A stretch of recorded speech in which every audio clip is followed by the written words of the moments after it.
Hello, ladies and gentlemen.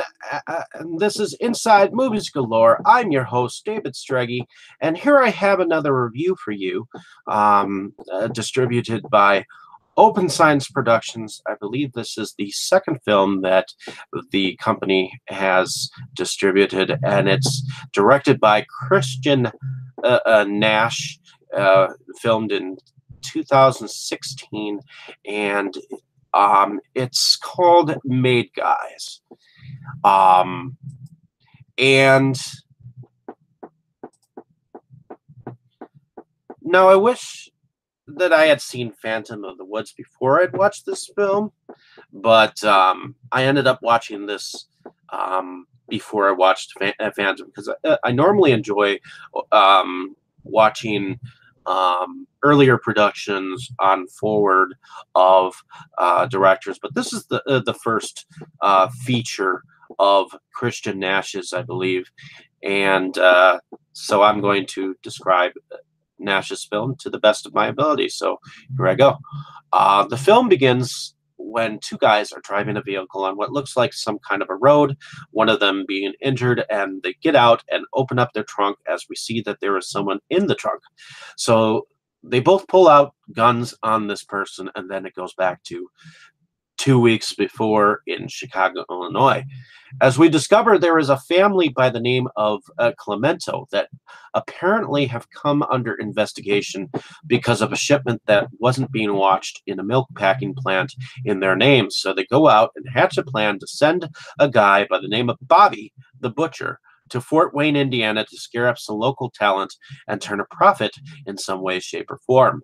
So this is where we meet two enforcers, one by the name of Anthony Tony DeMarco, played by Clam Clark, and Edward Eddie Thompson, played by Ryan Wobie King.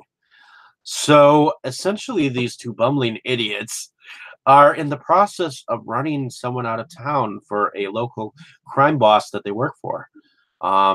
Eddie is married to Tony's sister, and Tony is secretly starting to have a relationship with Eddie's sister.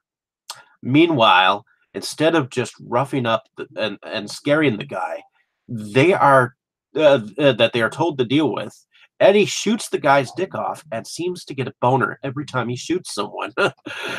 After being told an exact address that their crime boss Larry is looking for, they shoot a gay couple instead.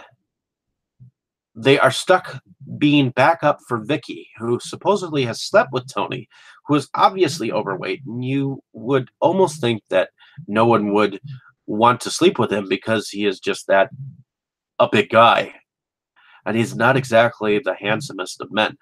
So Vicky is not angry, but more flirtatious, as she is often making comments about how sexy he is, throwing insults into the mix. As the film goes on, we meet another character in their crime boss syndicate by the name of Frankie, who is a character in his own right for when they go to his house for the job that they are supposed to do. He's dressed up like a doctor and is wearing gloves, and yet you hear sounds of him role-playing like he's having sex, and he tells them to wait. I love how these two goons are told to just rough someone up, and they just go over the top and seem to off everyone that they are just told to negotiate or try to find information about what is going on. I was laughing hysterically at some of the commentary that the two of them seem to go back and forward about. But one of my favorite moments in the film is when they take one of the Chicago Syndicate's men that they send ahead and place it in one of those large clamps and threaten to squash his head if he doesn't tell them the information that he knows. And they accidentally do it anyways. I'm the one. On the one hand, the pacing for the film was set really slow. There were parts of the film that were filmed in black and white, but that was to show what was happening in the past. I also like that it was set in chapters. Like it was kind of a story about their life. For some reason, I like that neither of these two whatever, seem like they would ever get anything accomplished, and yet they set about and literally destroy the men that they were sent to basically overtake the outfit. But that these two hillbilly like hitmen seem to be in charge of what that they have a kind of I don't give a fuck attitude. The ways these two react to each other makes me feel like they have been best friends in real life for a long time, which ended up making the situations that they would fuck up all the more hilarious. I thought the acting between these two were brilliant. I thought the actor playing Frankie was quite hilarious as well. When I'd seen and heard about this film and this company, I just didn't have the money at the time to pick it up. And now I wish that I had the money to pick it up, because I couldn't quit laughing. And every once in a while, you just want that plain stupidity that you just want to laugh at. I'm not going to lie. I really enjoyed this film. And if this sounds like something that you would watch, then have at it and find the film to watch for yourself.